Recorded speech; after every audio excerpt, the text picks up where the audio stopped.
केवल एक विधेयक नहीं है, ये भारत की लोकतंत्र की आत्मा का प्रश्न है। यह उस न्याय की परीक्षा है जिसकी नींव हमारे संविधान में रखी थी, और यह उस विश्वास का सवाल है जो देश की करोड़ों महिलाओं के संसद से जुड़ा हुआ है।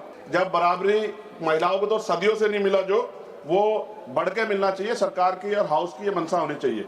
आज लाखों महिलाएं पंचायत और नगर पालिकाओं नेतृत्व कर रही है। वो अलग बात है कि बहुत बड़ी संख्या में महिला प्रतिनिधि अपने निर्णय स्वतंत्र रूप से नहीं ले पाती। तमाम सरकारों में महिलाओं पर हिंसा हो रही है। इसका जवाब भी सरकारों को देना चाहिए कि जब महिला सुरक्षित नहीं होंगी तो उनके अधिकार की रक्षा कैसे होगी। माननीय श्री चंद्रशेखर जी। धन्यवाद सभापति जी। मैं आज इस सदन में अत्यंत महत्वपूर्ण, ऐतिहासिक और संवेदनशील विषय पर अपनी बात रखने के लिए खड़ा हुआ हूँ। यह केवल एक विधेयक नहीं है, ये भारत की लोकतंत्र की आत्मा का प्रश्न है। यह उस न्याय की परीक्षा है जिसकी नींव हमारे संविधान में रखी थी, और यह उस विश्वास का सवाल है जो देश की करोड़ों महिलाओं के संसद से जुड़ा हुआ है। सभापति जी, मैं शुरुआत से स्पष्ट कर देना चाहता हूं कि हम महिला आरक्षण के पक्ष में हैं और हम इसे महिलाओं का संवैधानिक अधिकार मानते हैं। लोकतंत्र में समर्थन और सवाल दोनों साथ चलते हैं। मेरी तो सरकार से मांग है कि आधी आबादी 50% है, 33% की, उनको बढ़ा के 51% कर देना चाहिए।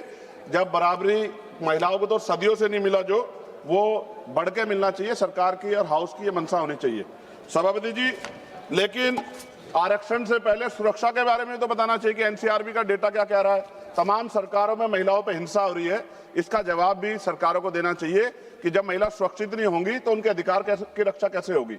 जब हम महिला सशक्तिकरण की बात करते हैं तो ये कोई नई सोच नहीं है, ये उस परंपरा की निरंतरता है जहां सावित्रीबाई फुले, मां रमाबाई, अहिल्याबाई होलकर, फातिमा शेख, झलकारी बाई, महुदा देवी पासी, अवंतिकाबाई लोधी, मां फूलन देवी जैसी वीरांगनाओं के संघर्ष हमारे सामने उदाहरण है।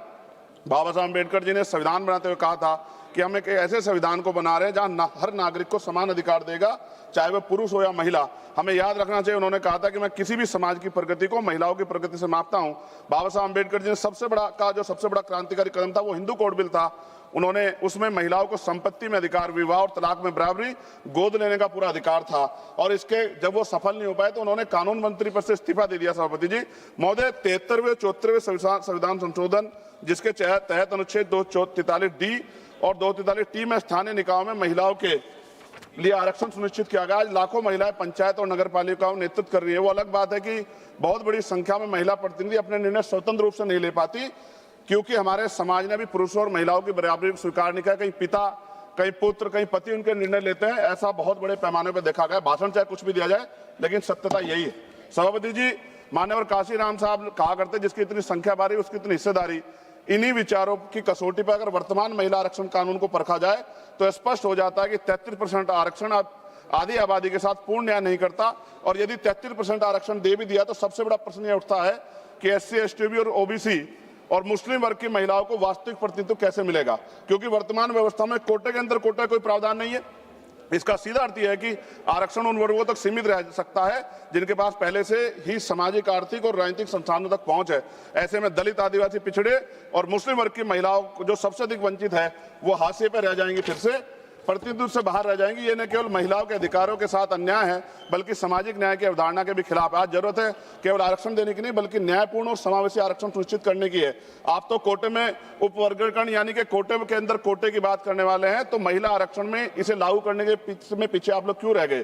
क्योंकि जब तक सबसे वंचित महिलाओं को उनका हक नहीं मिलेगा तब तक कोई भी आरक्षण अधूरा ही रहेगा। ये लड़ाई केवल आरक्षण की नहीं, ये लड़ाई बराबरी, सम्मान और असली लोकतंत्र की है। सभापति जी, मैं इस सदन के माध्यम से हो रही चर्चा के बीच एक मूलभूत प्रश्न उठाना चाहता हूं। सामाजिक न्याय की वास्तविक स्थापना कैसे होगी? हम सब जानते हैं कि बाबा साहब अम्बेडकर ने दलितों और वंचितों समाज के राजनीतिक सशक्तिकरण के लिए पृथक निर्वाचन की मांग की थी। उसका स्पष्ट मत था कि जब तक दलित समाज में को अपने प्रतिनिधि स्वयं चुनने का अधिकार नहीं मिलेगा तब तक उनका वास्तविक सशक्तिकरण संभव नहीं है। लेकिन परिस्थितिवश पूना पैक्ट के कारण ये मांग अधूरी रह गई, क्योंकि गांधी जी अनशन पर बैठ गए थे। मैं इतिहास को नहीं दोहराना चाहता, लेकिन उस समझौते ने दलितों को आरक्षण तो दिया लेकिन स्वतंत्र राजनीतिक आवाज छीन ली। माननीय सभापति जी, बहुजन आंदोलन के महानेता काशीराम जी ने अपनी प्रसिद्ध पुस्तक चमचा युग में भी इस व्यवस्था की सीमाओं को उजागर किया है कि कैसे वर्तमान राजनीतिक ढांचे में दलित प्रतिनिधि अक्सर स्वतंत्र नहीं रह पाते, अपने समाज से ज्यादा अपनी पार्टी के प्रति समर्पित हो जाते हैं। यही हाल पिछड़े वर्ग के नेताओं का भी है।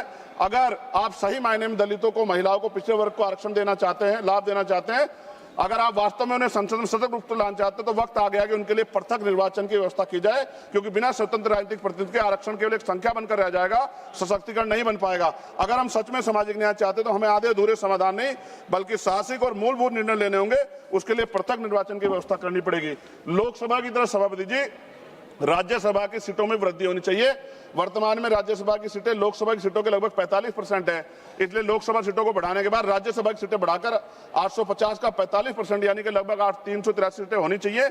सरकार ने अगली जनगणना में, जब गृह मंत्री बोल रहे थे उन्होंने कहा था कि जातिगत जनगणना कराएंगे, वादा किया था अगली जनगणना में SC ST OBC की जनगणना की जनसंख्या की गणना के बाद अब समय आ गया है कि राज्यसभा, विधानसभा, विधान परिषद में भी SC ST की तरह OBC वर्ग के लोगों को जनसंख्या के अनुपात में आरक्षण दिया जाना चाहिए, जहां जहां भी अब तक लागू नहीं है। और पिछड़ी और अति पिछड़ी जातियों को भी लोकसभा और विधानसभा में आरक्षण की व्यवस्था हो जैसे SC ST के लोगों को है। सभापति जी, हमारा संविधान कहता है कि प्रतिशत जनसंख्या के आधार पर होना चाहिए, साथ ही संघीय संतुलन को भी बना रहेगा। 1976 और 2001 के परिसीमन को रोकने का निर्णय इसलिए लिया गया था क्योंकि उस समय यह समझ थी कि अगर केवल जनसंख्या के आधार पर किया गया तो राज्य जनसंख्या नियंत्रण में सफल, जो राज्य जनसंख्या नियंत्रण में सफल रहे वे नुकसान में चले जाएंगे। सरकार तो कहती है कि ये प्रक्रिया निष्पक्ष होगी, लेकिन सवाल उठता है क्या इसके लिए सभी राज्यों का व्यापक परामर्श हुआ? क्या कोई सर्वदलीय समिति बनाई गई? क्या राज्यों की सहमति ली गई? अगर नहीं तो ये प्रक्रिया सहमति से नहीं सख्ती से लागू की जा रही है। मेरी मांग है कि परिसीमन से पहले सर्वदलीय समिति बनाई जाए, राज्यों के बीच संतुलन बनाए रखने के लिए कोई फॉर्मूला तैयार हो। और मेरी मांग है कि राज्य पुनर्गठन के प्रस्ताव है सरकारों के पास, ये परिसीमन से पहले राज्य पुनर्गठन के बारे में सोचा जाए, क्योंकि इतने बड़े बड़े प्रदेशों में उनका भला नहीं हो सकता है। इसलिए बेहतर प्रदेश बनाने के लिए हमें पुनर्गठन के बारे में सोचना चाहिए। सभापति महोदय, महिला आरक्षण कोई राजनीतिक कार्यक्रम नहीं है, महिलाओं का अधिकार है, इसे वोट बैंक की राजनीति से ऊपर उठकर देखना चाहिए। और अखिलेश जी, सभापति जी खत्म करते हुए, अखिलेश जी यहाँ बैठे हुए हैं, मैं उनसे भी आग्रह करूंगा, राजनीति में one vote one man one vote one value के सिद्धांत पर लोकतंत्र टिका हुआ है। आप देखिए कि दिल्ली की आबादी क्या है और उनको मिल क्या रहा है। हम साउथ के प्रदेशों की चिंता करते हैं, लेकिन क्या ये जो हमारा प्रदेश है, उत्तर भारत है, क्या इधर नहीं देखना चाहिए? अगर हम लोग करीब से देखेंगे अखिलेश जी, तो 2011 की जनगणना के अनुसार ये समझिए कि उत्तर प्रदेश की आबादी 20 करोड़ थी उस समय, और 20 करोड़ का मतलब हमें आज 140 सीटें मिलनी चाहिए। राजस्थान के साथ भी छल हो रहा है, मध्य प्रदेश के साथ भी, बिहार छत्तीसगढ़ के साथ भी, हरियाणा के साथ भी, पंजाब के साथ भी। मेरी ये मांग है कि हम राजनीतिक भाईचारा निभाते हुए ये ना भूल जाए कि हमारे प्रदेशों के क्या हाल है। आप समझ के देखिए, एक MP कितने क्षेत्रों को कवर कर सकता है? इतनी बड़ी बड़ी लोकसभाएं बनी है। तो ये आज आवश्यकता है कि हम उत्तर का भी ध्यान रखें, हम लोग नॉर्थ का भी ध्यान रखें, और ऐसा कॉमन मिनिमम प्रोग्राम बनाए जिसमें उत्तर प्रदेश का जो 20 सीटों का नुकसान हो रहा है, अगर ये लागू हो जाएगा तो भी वो 20 सीटों का नुकसान की भरपाई कैसे होगी, इसके बारे में ध्यान रखते हुए, और पिछड़े वर्ग की महिलाओं को, मुस्लिम वर्ग की महिलाओं को, और पिछड़े और अति पिछड़े समाज को लोकसभा और विधानसभा में भी आरक्षण की व्यवस्था करानी चाहिए। ऐसी मेरी मांग है। बहुत बहुत धन्यवाद। जय भीम, जय भारत, जय संविधान। बाबा साहब अम्बेडकर जिंदाबाद। मान्यवर काशी राम साहब अमर रहे।